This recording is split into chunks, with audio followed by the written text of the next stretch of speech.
In 1997, I wrote a book called Healing the Soul of America, and it was my fourth book, and my other books that I'd written were Return to Love and A Woman's Worth and Illuminata.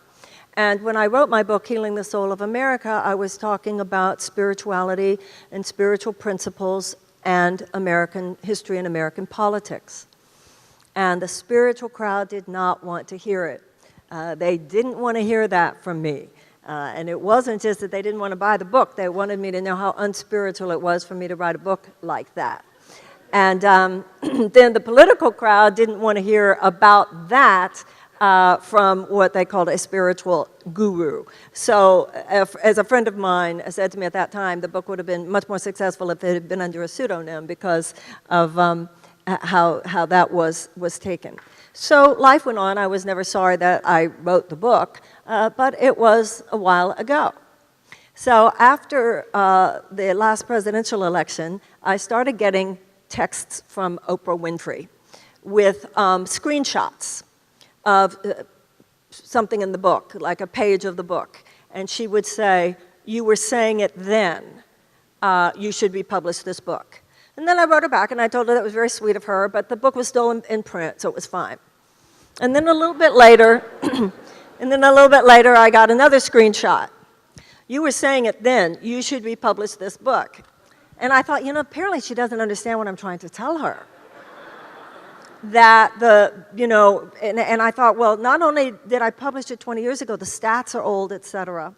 The third time after she sent me a screenshot, the book, "You were saying it then, this book, you should republish it," I said to myself, "You were turning down career advice from Oprah Winfrey. This is a flaw in you."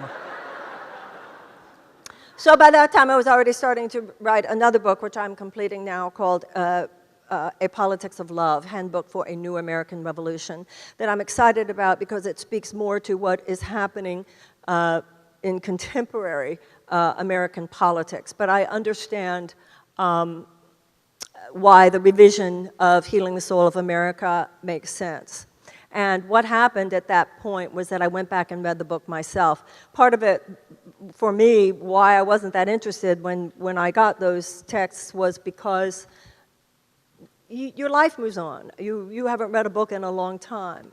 And I had a lot of feelings when I went back and I read the book, which I hadn't read in at least 10 or 15 years.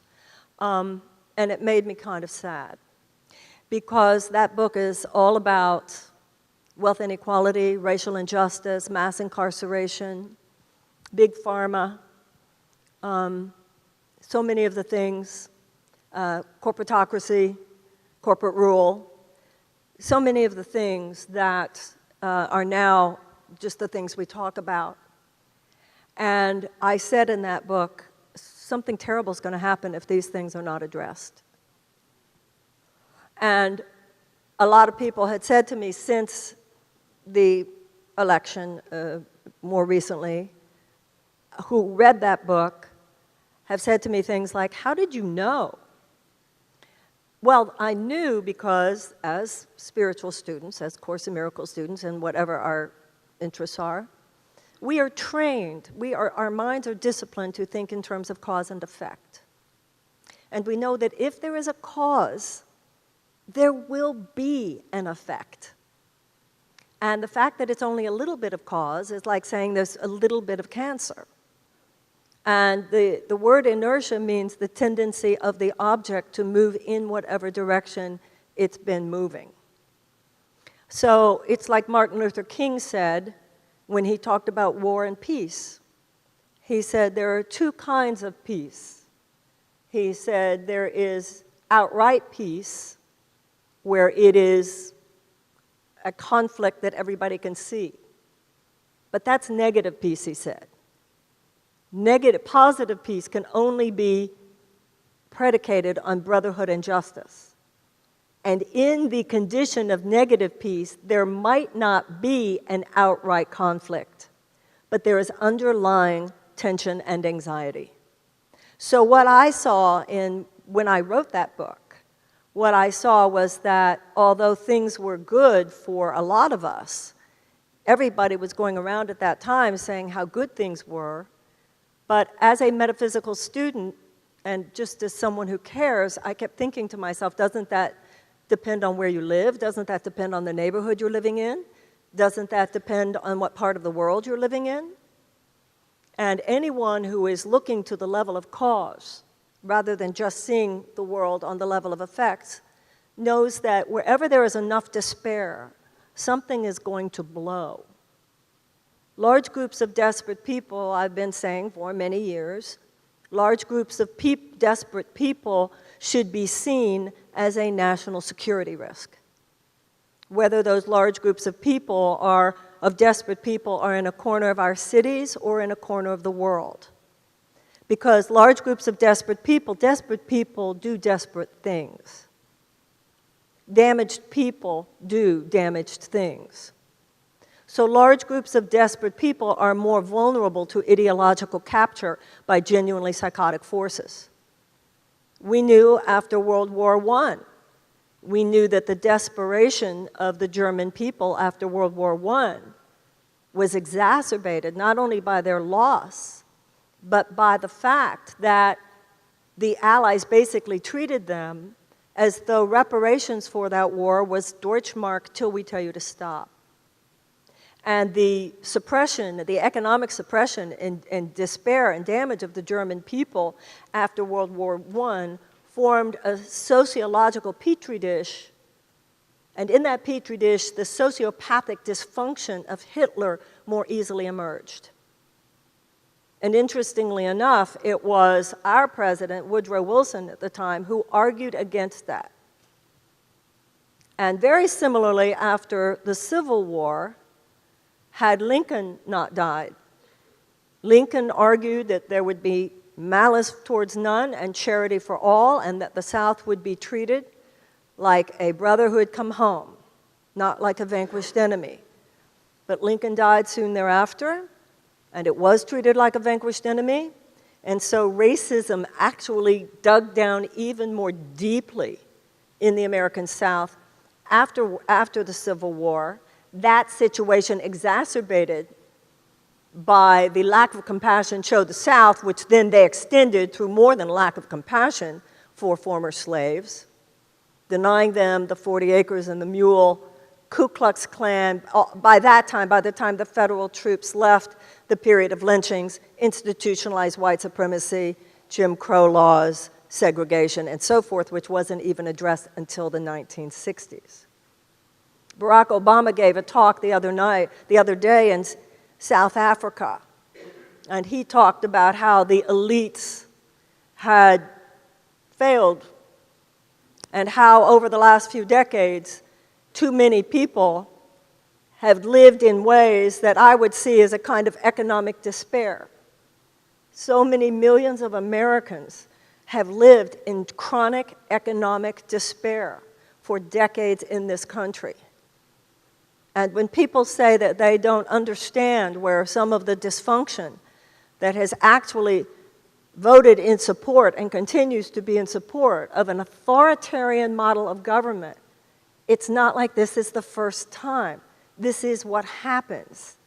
You cannot just allow millions and millions of people to live in chronic economic despair and not think that some kind of radical dysfunction will emerge from this.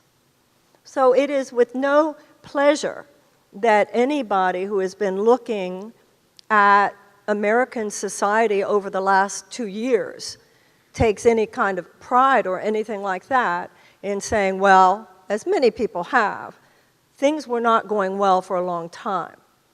What we're going through in America today did not emerge from nowhere. But since I've seen you, I've been to Austria and to Israel, and I visited a concentration camp called Mauthausen in Austria. And I had never been to a concentration camp before. And I always felt it was something which I needed to do. Somehow it was wrong that I never had. But for understandable reasons, nobody's really excited about visiting a concentration camp. And having visited it, and having been impacted by by bearing witness to a level of human cruelty, institutionalized cruelty, which is almost unimaginable, changes you. You know that there are crematoriums, you know that there were gas chambers, but that's different than walking through a door that says on top of it, crematorium, and walking into the room where the gas was released.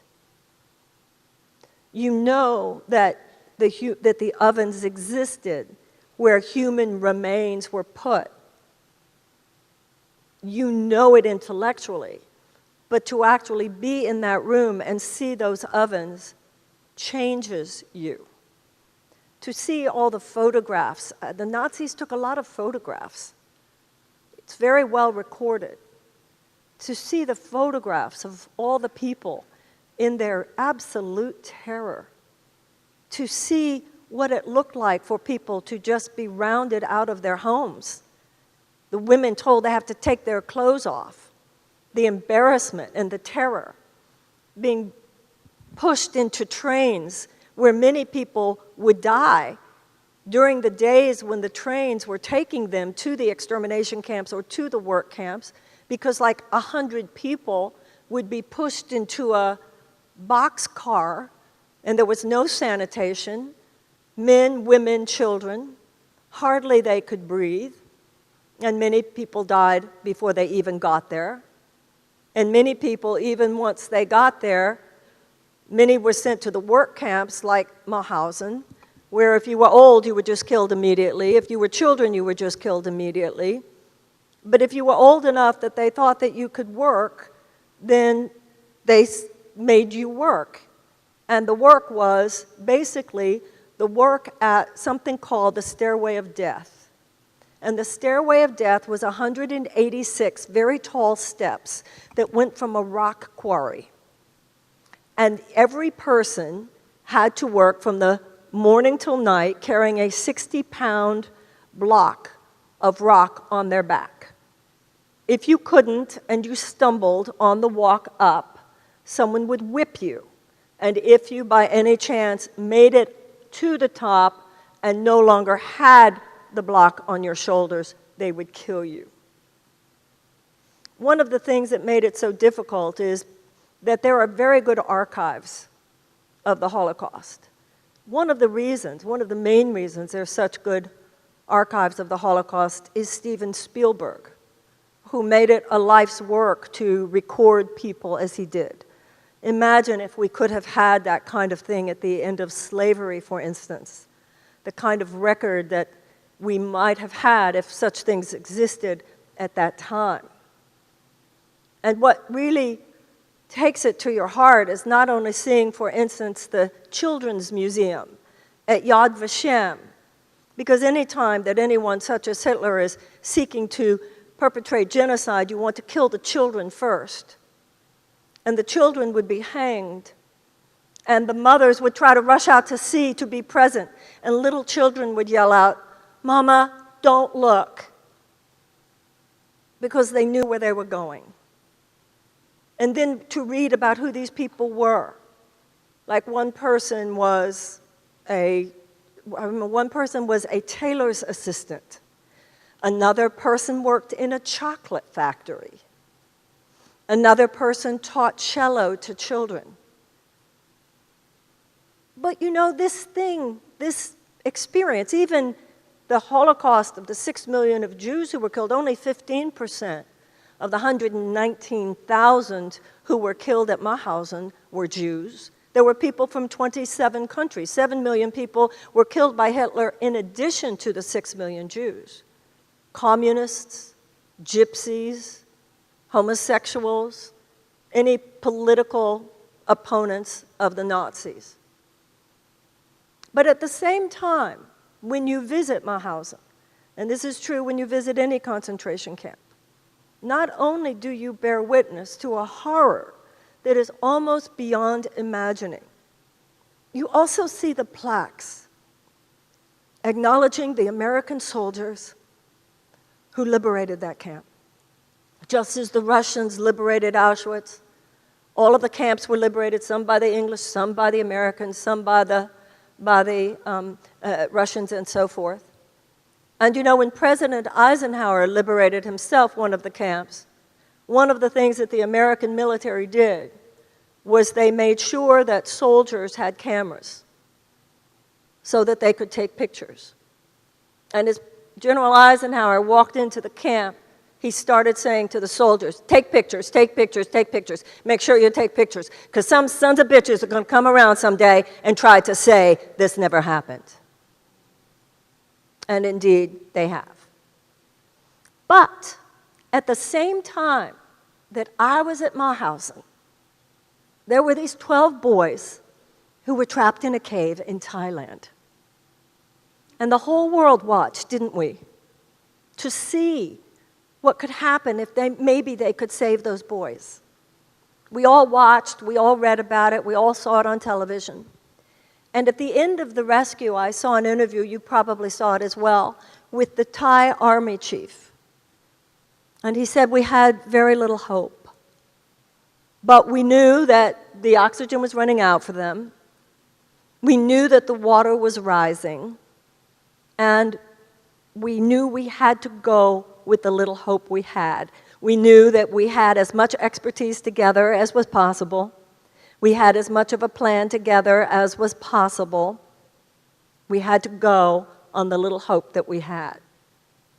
And the whole world saw that it worked.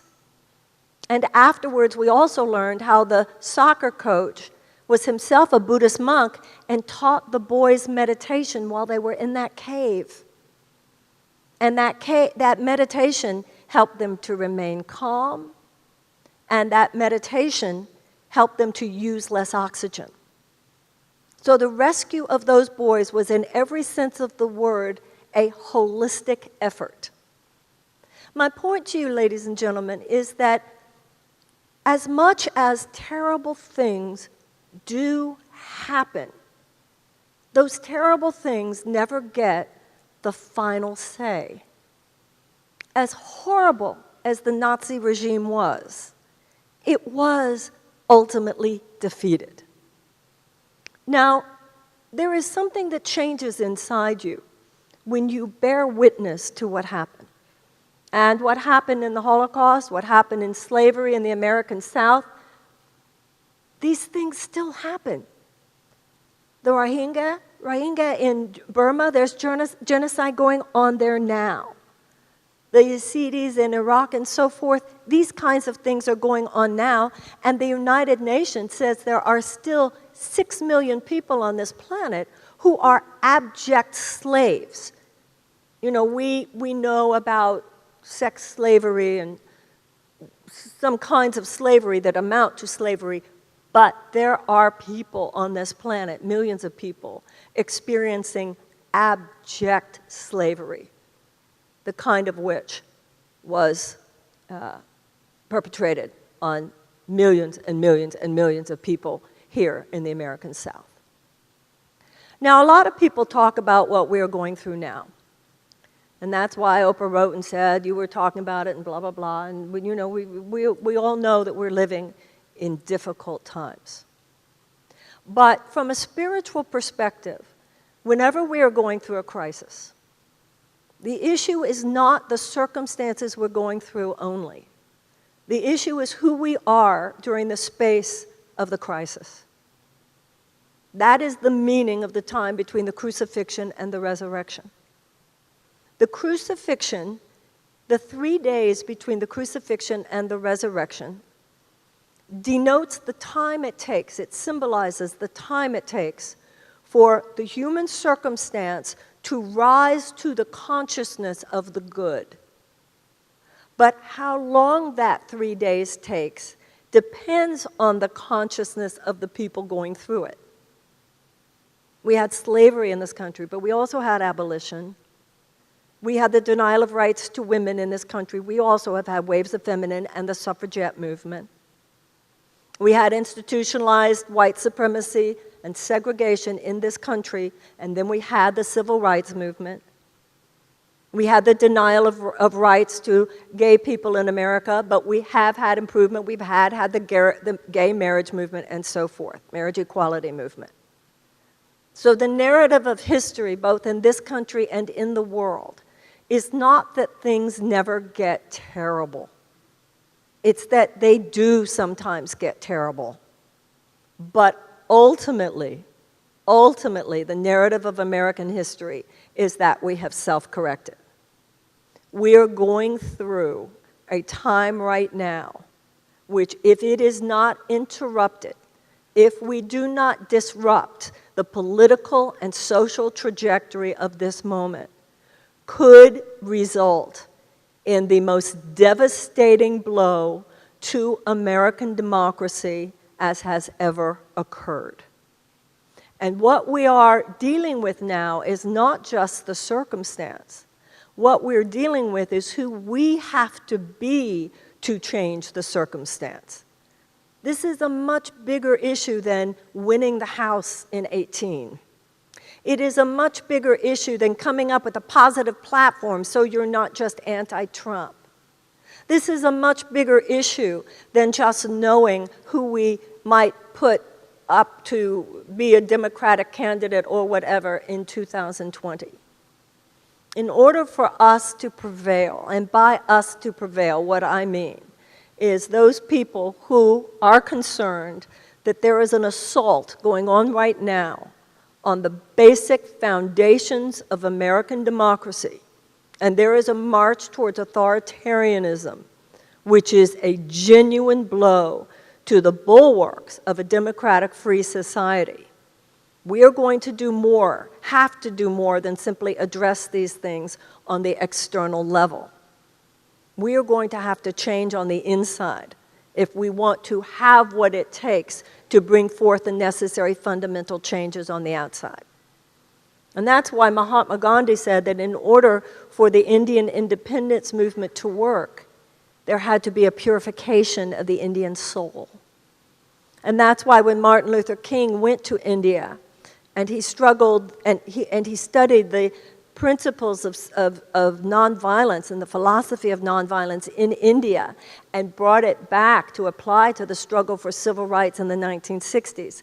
The reason Dr. King did that was because he knew that the powers of segregation and the powers of institutionalized white supremacy were so great that it would not be possible to defeat them unless there was, as he said, a qualitative change in our souls as well as a quantitative change in our circumstances. And that, from the perspective of nonviolence, when I wrote the book, Healing the Soul of America, I was talking about the circumstances.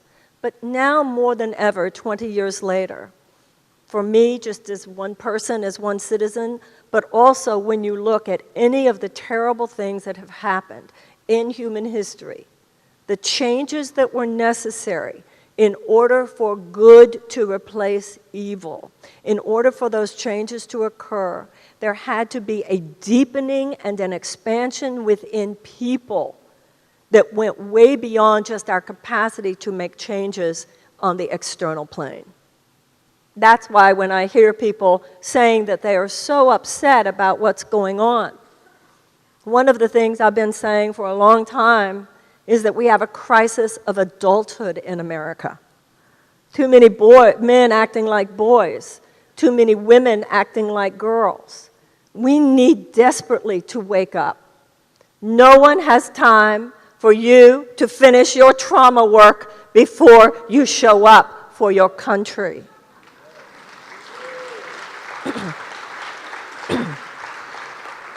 This is not a time for us to coddle our wounds.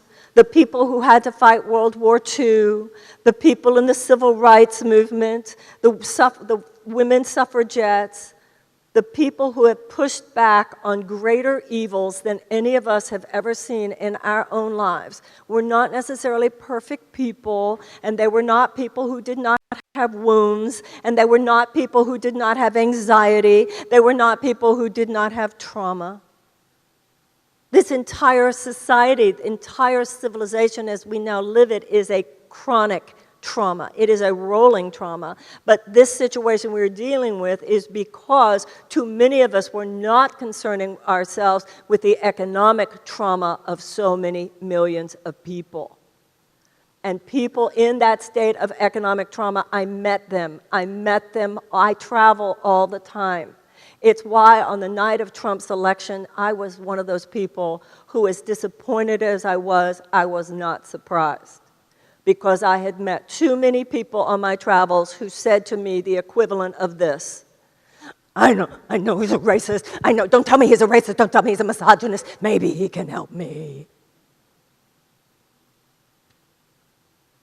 Maybe he can help me. And so we are where we are. And I agree with King and I agree with Mahatma Gandhi that we now need a spiritual purification if we are going to expand into the creation of a force field that is resonant enough and powerful enough to override the forces that are upon us. We are not the first generation of Americans to ever have to deal with the assault on American democracy or the fundamental withdrawal of support from American democracy. Certainly, the genocide of Native Americans was not a democratic exercise. Slavery was not a democratic exercise. Certainly, the denial of rights to women, to gay people, and so forth was not a democratic exercise, and many of the things that we're going through today are not a democratic exercise.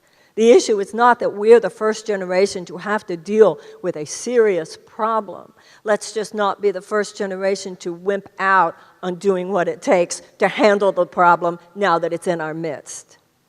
But in order for us to handle the problems that are in our midst, we need to be serious thinkers and serious grown-ups. And from a spiritual perspective, we have to be people who are willing to face some very deep emotional and psychological and spiritual issues.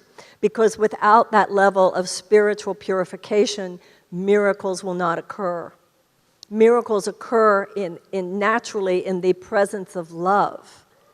But we cannot get to that love if we have our own ambivalence about our country.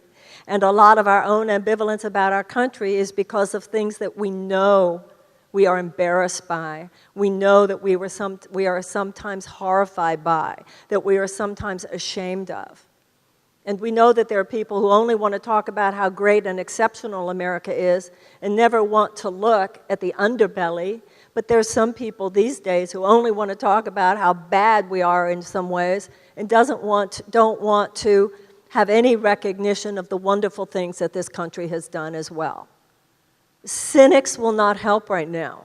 Cynicism is just an excuse for not helping. And political disengagement that is justified by a twisted version of spirituality should not be coddled by us, and we shouldn't coddle it in our friends. It's part of how we got here. Part of how we got here is that too many of the best and the brightest in America thought that politics would just be handled by somebody else. People saying things like, I'm not political. Well, like the French say, if you don't do politics, politics will do you. Plato said to philosophize and to do politics is the same thing. All that politics is our collective behavior. And for those of us who have been trained, whether as Course in Miracles students or any other, to understand that the world works through the level of cause and effect. If there's a cause, there will be an effect. And if there's a collective cause, there will be a collective effect. You know, Buddha's path to enlightenment began when he climbed over the walls of the castle compound that his father had built. And he saw death and age and sickness and suffering for the first time. That's when his journey to enlightenment began.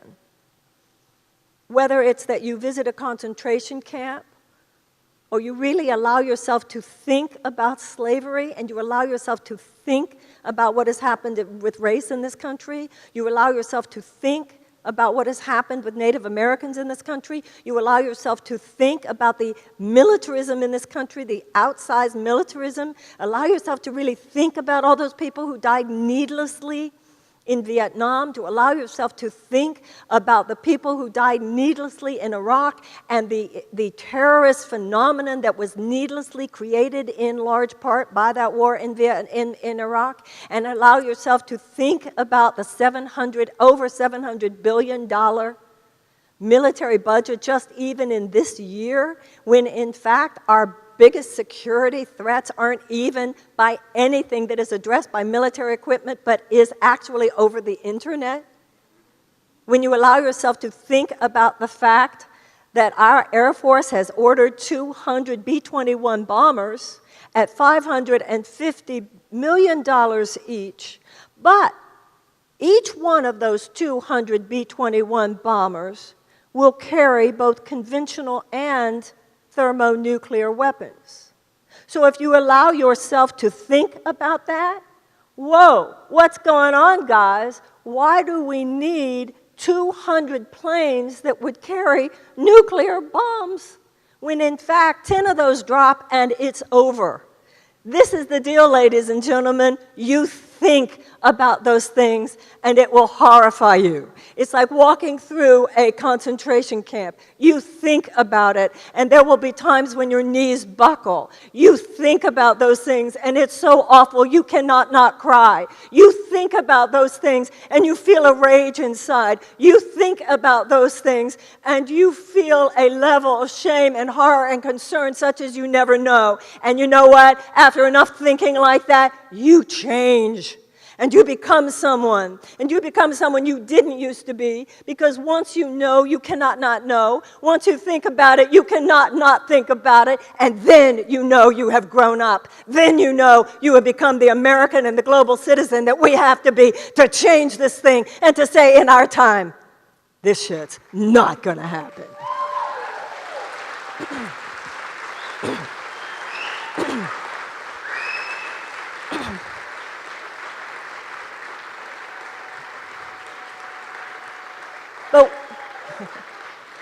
But we have created a culture of avoidance. We've created a culture of resistance to the horror. We've created a culture of the cheap yellow smiley face. Be happy, be happy. A Course in Miracles says that happiness is a decision we must make. But there's a certain kind of happy that we cannot experience unless first we also know how to allow ourselves unhappiness.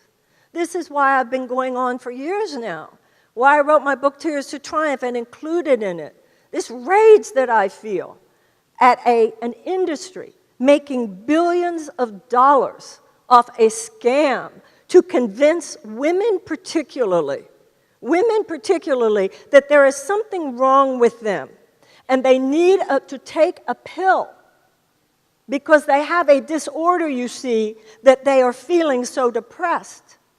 When the fact, it's like someone said to me on the internet the other day, what do I do with this gut-wrenching feeling that I have over what's going on in our country today? What do I do with this gut-wrenching feeling that I have? And my response was, remember that nature took millions of years of evolution to get to the point where you do feel a visceral gut wrench when you know something is wrong.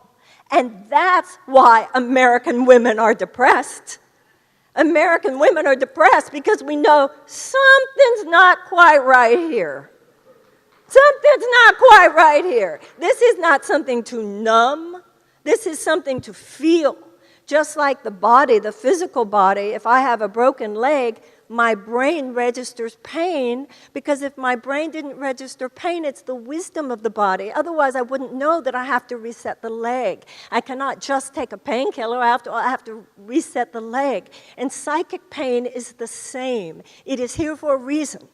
When we have breakdowns, when we have dark nights of the soul, when life hurts, it's because we have to look at some things. And some of the issues of depression that are so painful is that some of the things we have to look at are things that are so painful to look at because it was our part in the disaster. That's what's so painful about it. It's not just, oh, it's a painful breakup, he left. The pain is exacerbated by the fact that at some point you have to look at the things you did that contributed to his leaving, or whatever it is. The pain is not just that you went bankrupt. The pain is not just that you lost the job. The issue is that at some point you have to look at the fact that you had something to do with that disaster. And if you don't, the Course in Miracles says, if you don't take full ownership and take 100% responsibility for the things that have gone wrong in your life, then the price you will pay is that you will not be able to change those things. And that's true in this country as well. So the fact that you are depressed by what's going on today, the fact that when you look at it, it's really deeply disturbing, know that during times that are deeply disturbing, the righteous place to be within our hearts is deeply disturbed. There's nothing holy about complacency. And there's a difference between denial and transcendence. So we don't have the luxury. No generation does. Pearl Harbor was not convenient, but it happened. And so much of what is happening in our country today is not convenient, but it's happening. A friend of mine wrote to me the other day, and she said, I'm still trying to figure out what to be when I grow up. And I told her, if you were a Course in Miracles student, you would realize, number one, you are already grown up. And number two, you don't figure it out. You simply ask. And that is where we go as spiritual seekers at a time like this. We're taught in the Course in Miracles every day to say, where would you have me go? And what would you have me do? And what would you have me say? And to whom? But today it's a whole different order. It's a whole different order of things because this is a kind of guerrilla psychological assault. This is stuff that's happening every day. You have to keep up with it. And even then, if you do allow yourself to read what's going on, to hear about what's going on, you're not going to get an email that's going to say, okay, you do this. Okay, you do that. When you think of what some people went through, think about people who were on the Underground Railroad. Think about abolitionists. Think about women's suffragettes. Think about people who were part of the French underground and all the underground movements in Europe during World War II. They did not have faxes. They did not have cell phones. They did not have computers. They did not have even phones necessarily, certainly before World War II, before the phenomena after a certain point when phones existed. But they found a way. They found a way. People in history who have pushed back tides of terrible, terrible darkness did what had to be done. They could not avoid what was happening. They could not pretend that what was happening was not happening. You know, a friend of mine, when I was at Mahausen, I had written something on my Instagram page about being there. And a friend of mine, a good friend of mine, wrote to me. He said, you know, did you know my two uncles died at Mahausen? I said, what are you talking about? He said, oh yeah, they were in some Jewish underground newspaper. I said, what are you talking about? He said, yeah, they were my grandfather's brothers. I said, have you been? He said, no, I should go someday. I said, you must go someday. I will go with you.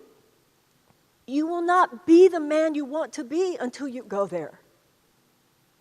So the fact that to look at some of the things that are going on today is disturbing does not mean that we don't have what it takes to push back, to transform. We need to do more than endure these times, ladies and gentlemen. You know, I hear people talk about, how can I endure this? We have to do more than endure it. We have to navigate it, and we have to transform it. And what knowing about history does, whether it was slavery or the Holocaust, you've heard me say this if you know my work. You've heard me say this before. So much of what goes down, both blacks and Jews have this in common. We know viscerally, this shit's not new. These kinds of things that are around, that we're all going, oh my goodness, who knew this could happen? Any deep knowledge of history shows that they have been happening. And the power of American democracy, the power of the founding of this country, is not that we ever totally got it right, but that we forged a force field where the possibility, we laid claim to the possibility of getting it right. We laid claim to the possibility of people being able to live unshackled by the material chains of oppression. We have never totally achieved it, but we have taken the march towards it. That's why Martin Luther King said we are here to cash a check, not to ask for new rights, but to ask for the rights that were promised in our Constitution. That's what women's suffrage was based on. Well, if all men are created equal, this must mean us too. That's what civil rights was based on. If all men are created equal and all men are endowed by God with life, liberty, and the pursuit of happiness, you can't have segregation. You can't have institutionalized white supremacy. But what those generations realized was that democracy and these freedoms were not just a right given to us. These are also a responsibility that are placed in our hands. At Mauthausen, like I said, 27 people from 27 countries. And they have these monuments from all these different countries. All these different countries have monuments to the people who died there from their countries and to the part the soldiers from their countries played in ending the Nazi regime.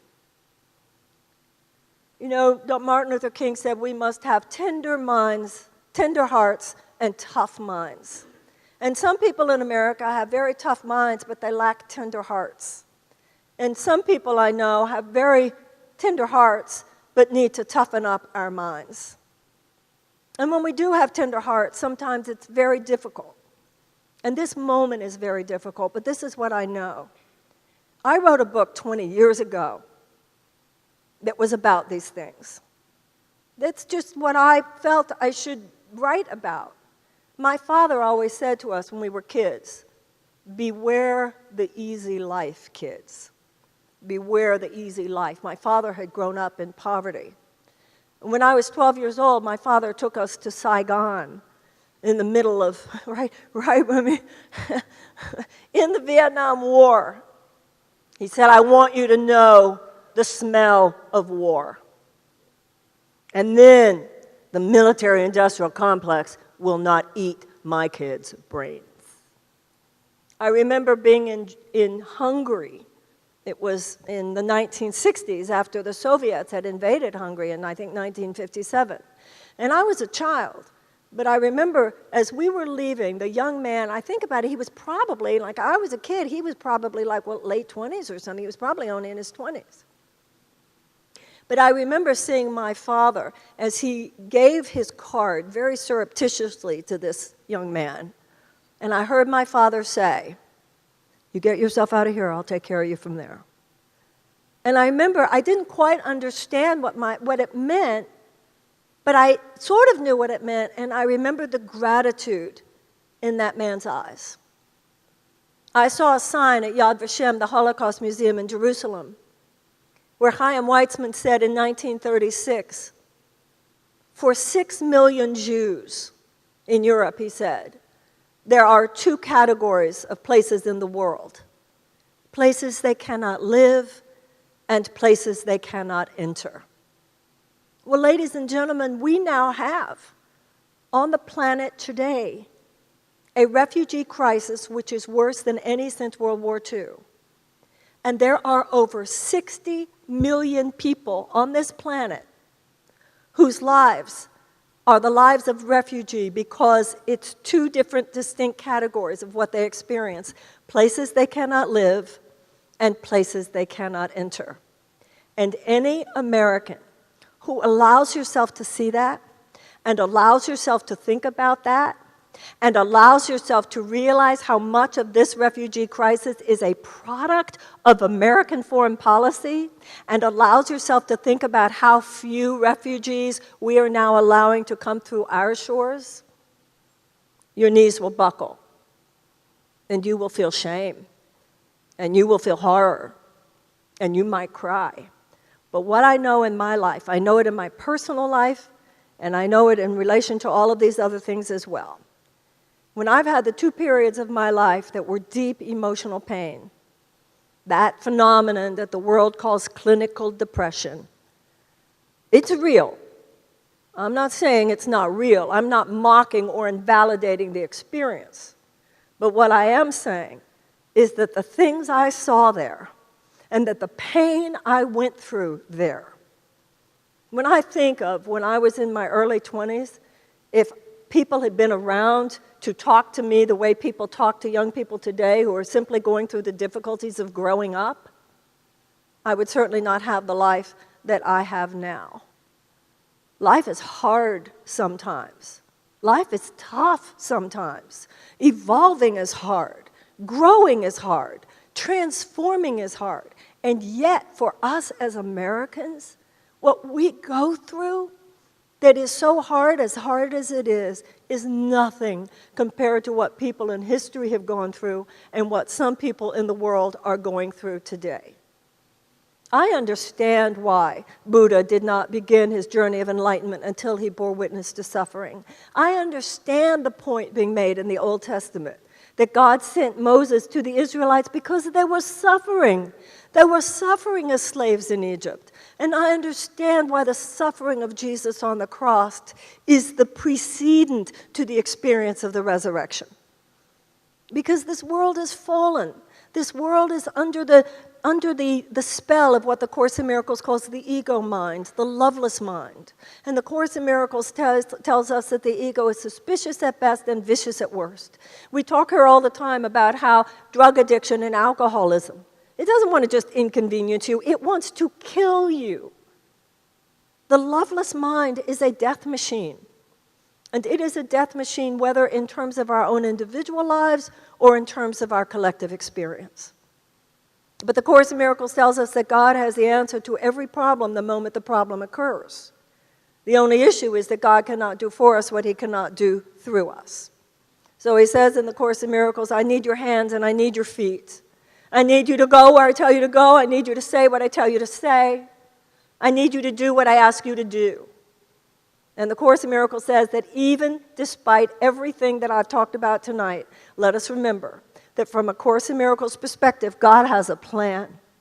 And that plan is the plan of the teachers of God, it says.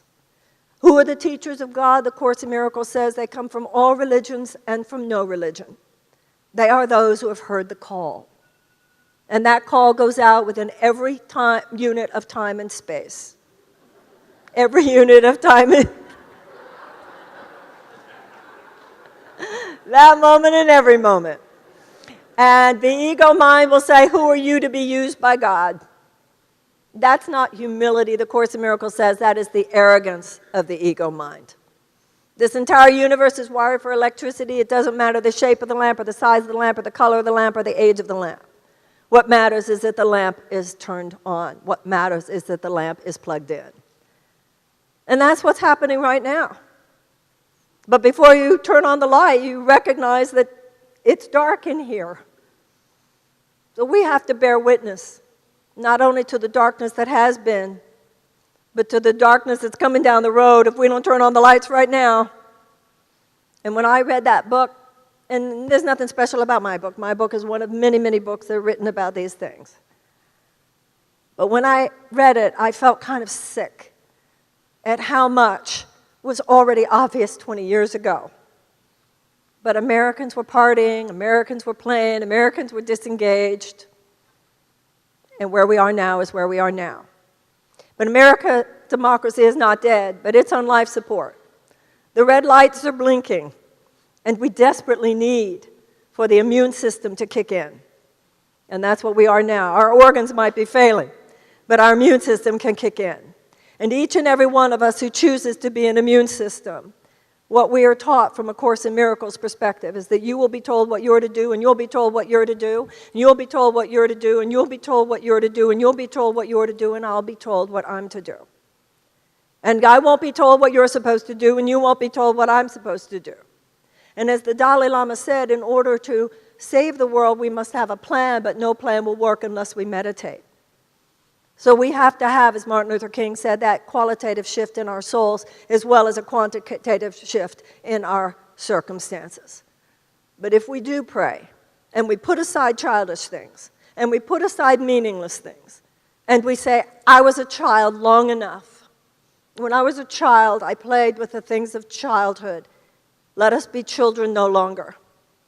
And let us know that there is within us the potential in each and every one of us to rise to the occasion. And I'm not going to be perfect, and you're not going to be perfect, and you're not going to be perfect. But the great people in history were not necessarily perfect, but they showed up. And you'll be good enough, and you'll be good enough, and you'll be good enough, and you'll be good enough, and I'll be good enough. And that's how we metaphysically see Armageddon.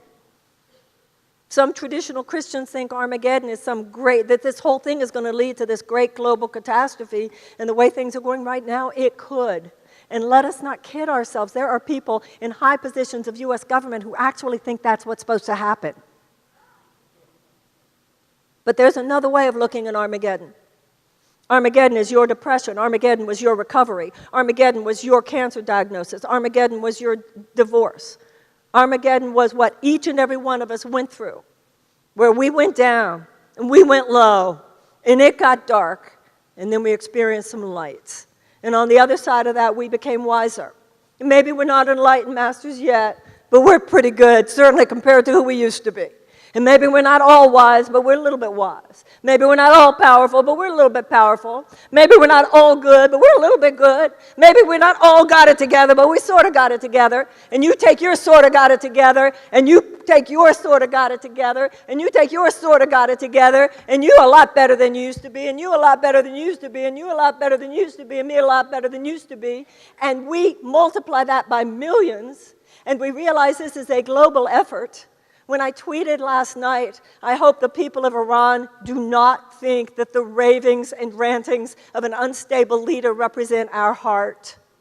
A woman tweeted back, I'm in Iran, we feel the same about you.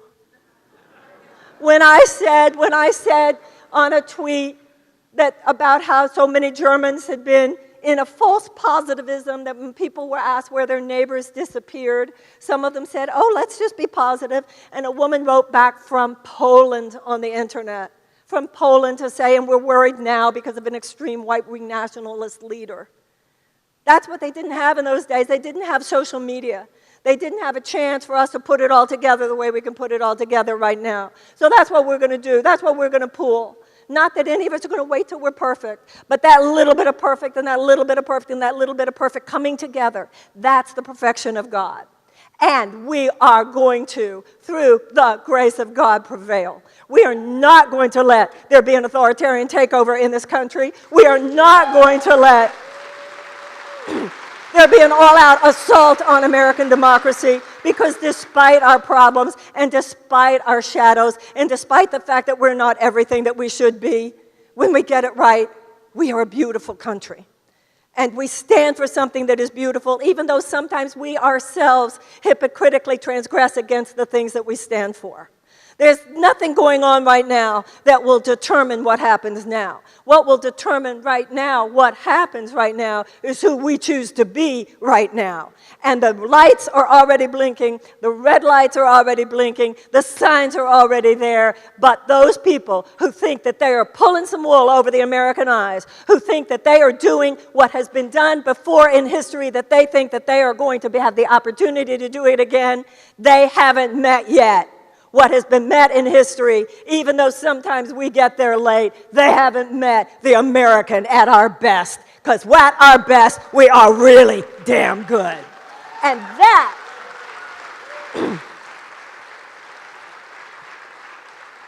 that is what our spiritual practice gives us, is the capacity to know that where God is, all things are possible. Where love is, miracles happen. And everything that has happened in our lives so far, both our successes and our failures, where we've been up and where we've been down, where we've gotten it right and where we haven't gotten it right. All of that was just rehearsal. There is no failure except what you failed to learn from. We were born for this moment. This is not a moment to say, oh no. This is a moment to say, whoa, things are rough. Thank God I'm here. Thank you very, very much. Thank you. Thank you. Thank you. Thank you. Oh, thank you. You're so sweet. Thank you. Thank you.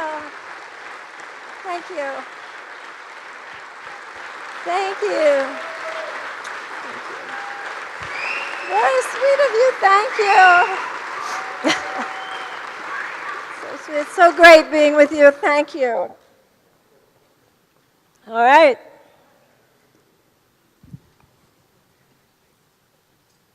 Every cell in the body is filled with natural intelligence. Through that natural intelligence, they are led to not only go to the organ where they are assigned, but also to collaborate with other cells in order that together they serve the healthy function of the whole.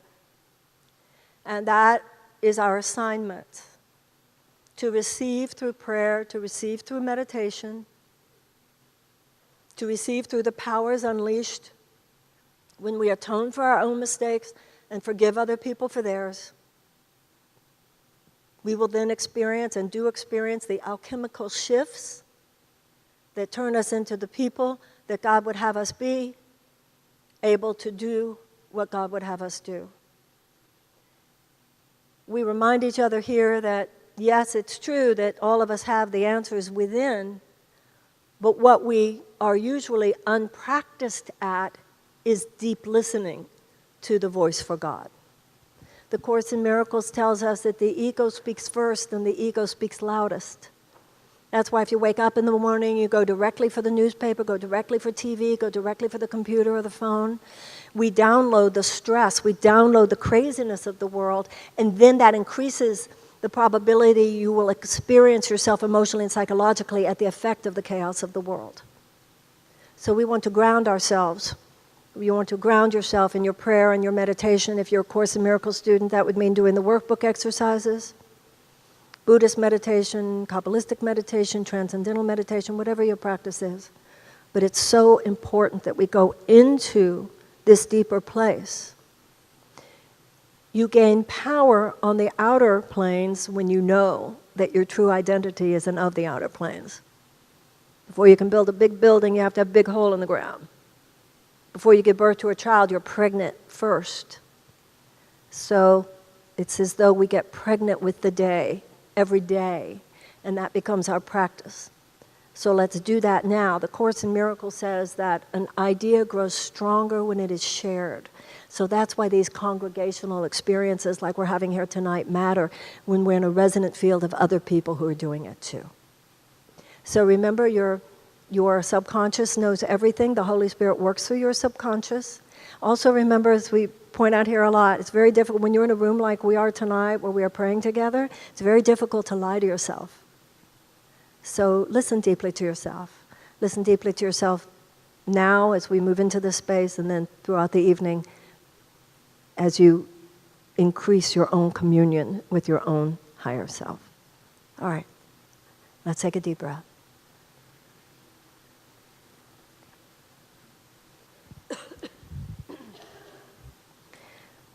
As we close our outer eye, we open to the light within. We enter into the golden space of divine knowing that exists within us all.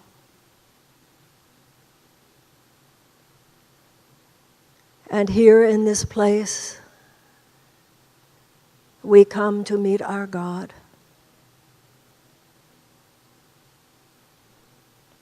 God is as close to us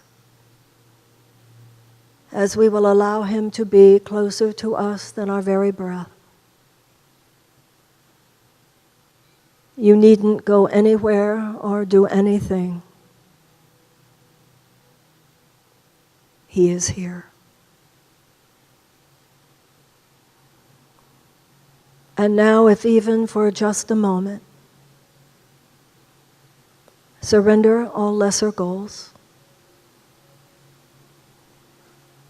Put aside all childish things.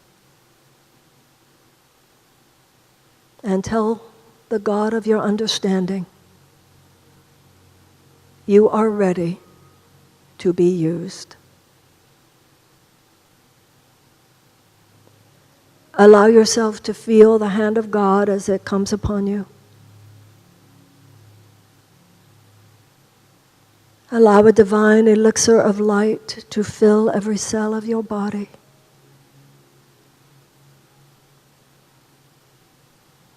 Feel every cell as it now drinks in the restorative power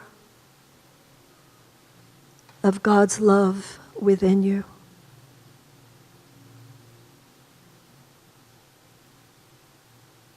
Allow to dissolve your weakened places.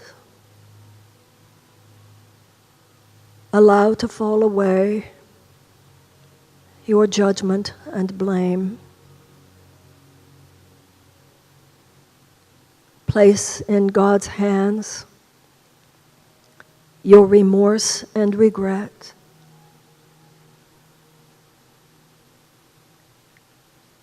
Bless all of those who have journeyed with you.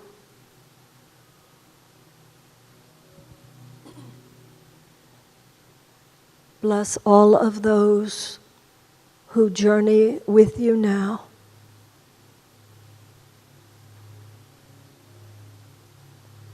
And prepare to face the world reborn.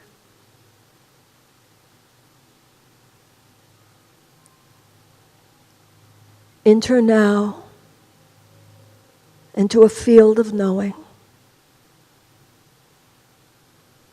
that all is gone except the love in your past. The love you gave and the love you received will be shield and sword, your blessing and protection, to prepare you and support you, to uplift you and redeem you. And where you have been weak, you shall now be strong. Where you have been blinded, you shall now see. Where you have been frightened, you shall now be courageous. Where you were grandiose, you shall now be grand. Where you were narrow-minded, you shall now have magnitude. Where you played at life, you shall now have dignity. Where you have avoided important things, you shall now be important. For through the grace of God, your inner eyes shall be opened, and your inner ears shall be opened, and your heart and mind shall be made new.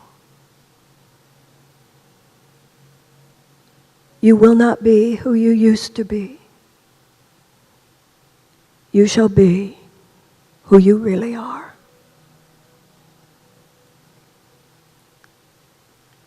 And you will meet your mighty companions. Everyone who has been assigned to walk with you will appear on your path. Relationships will change. Relationships will heal. New relationships will begin. And the sick will heal. And the dead will rise. And as this new morning is born within you, you will be a bearer of the dawn. Your hands will take on a healing touch. Your words will take on a healing power. Your thoughts will take on a healing vibration. Your intelligence will expand. Your heart will expand. Through God's miracle, you shall become the potential, the actualized potential you carry as a seed within you, waiting to blossom as who you can be in this world. Do not doubt God. Do not doubt His choices. Do not doubt what He can do through you.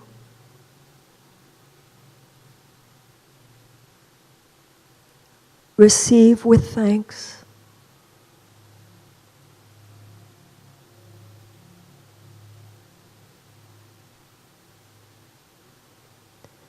Receive with humility.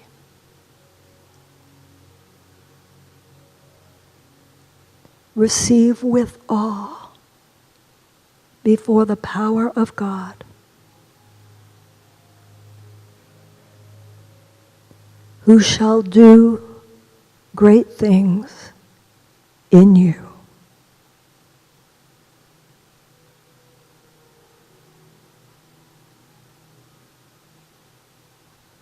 Let us not be falsely modest. Receive and prepare to receive some more.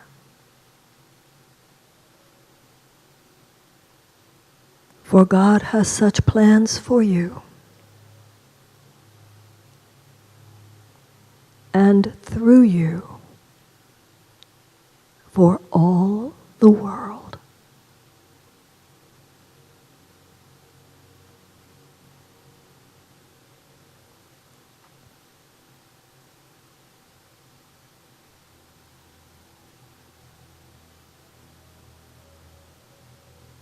Hallelujah.